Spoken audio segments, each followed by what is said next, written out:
বাংলাদেশ অনূর্ধ্ব-19 দল এবং শ্রীলঙ্কা অনূর্ধ্ব-19 দলের মধ্যে 6 ম্যাচের যে ওডিআই সিরিজটা চলতেছে, সেখানে প্রথম ম্যাচে বাংলাদেশ যখন 98 রানে পরাজিত হয়, তারপরে পরপর 3 ম্যাচে 3টিতে জয়লাভ করে বাংলাদেশ যে ডমিনেটিং পারফরমেন্স করে তারা জয়লাভ করে, সেটা অবশ্যই সেটা দেখার মতো। এবং সেখানে বাংলাদেশ যেভাবে প্রত্যেকটা খেলোয়াড় যেভাবে কন্ট্রিবিউট করে, প্রত্যেকটা খেলোয়াড় যেভাবে তাদের ব্যাটিং বোলিং যেভাবে তাদের আধিপত্য বিস্তার করে প্রত্যেকটা ম্যাচে জয় তুলে নেয়, এবং শ্রীলঙ্কা দলকে বলতে গেলে হেসে খেলেই তারা হারিয়ে দেয় এবং পাত্তাই পায়নি শ্রীলঙ্কা দল। সেখানে সবচেয়ে বেশি যেভাবে স্পেসিফিকভাবে যদি বলতে যাই কয়েকজন খেলোয়াড়ের নাম, তার মধ্যে অন্যতম হচ্ছে জাওয়াদ আবরার।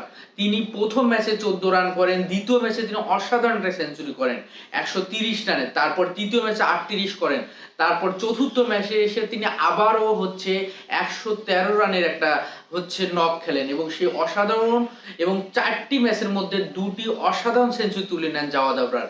এবং তরুণ যে ক্রিকেটাররা, সম্ভাবনাময় যে ক্রিকেটাররা, তারা যেভাবে আশার আলো ছড়াচ্ছে, তারা পরবর্তীতে বাংলাদেশ ন্যাশনাল টিমকে লিড দিবে, তারা বাংলাদেশের ন্যাশনাল টিমের নেতৃত্ব দিবে, সেই ক্রিকেটাররা যখন এ ধরনের পারফরমেন্স করে, ধারাবাহিক পারফরমেন্স করে, যেটা আমরা সচরাচর জাতীয় টিমের খেলোয়াড়দের মাঝে দেখতে পাই না, তো সেই জায়গাটাতে জাওয়াদ আবরার, আজিজুল হাকিম, তামিম, রিজওয়ানরা যেভাবে খেলে যাচ্ছেন, সেটা সত্যি বাংলাদেশ ক্রিকেটের জন্য ভালো একটা বার্তা বহন করে।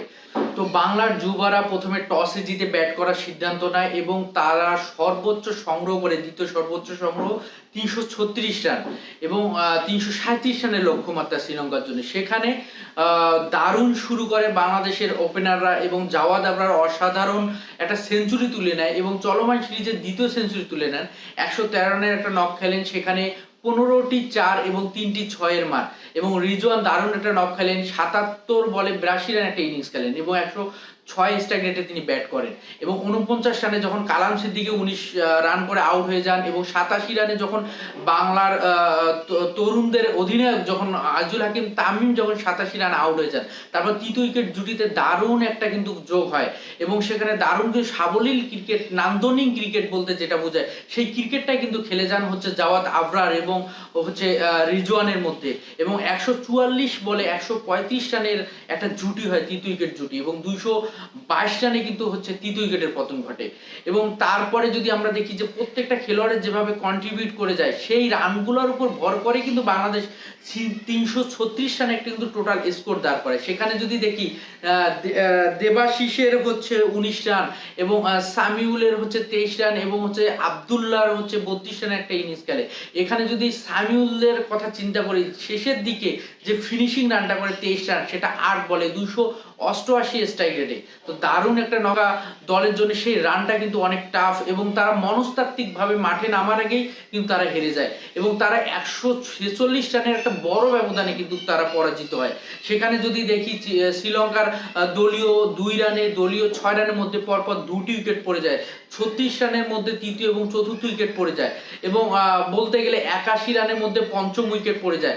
তো তাদের যে ধারাবাহিকভাবে উইকেট যাওয়া আসার মিছিল এবং বাংলাদেশের তরুণদের যে অ্যাগ্রেসিভ বোলিং, যে লাইন লেন্থ বুঝে বলটাকে কন্টিনিউ করা এবং শ্রীলঙ্কার ব্যাটসম্যানদেরকে যে চাপে রাখা, রান বের করতে না দিয়ে বিগ হিট, ভুলভাল শট খেলে উইকেটগুলো তুলে নেওয়ার যে বলগুলো করা দরকার, সেই বলগুলো কন্টিনিউ রেখেছিল বাংলাদেশের তরুণরা। সেখানে আল ফাহাদ 3টি, মজুমদার 2টি উইকেট নেন এবং বাংলাদেশের তরুণদের অধিনায়ক আজিজুল হাকিম তামিম 2টি উইকেট নেন।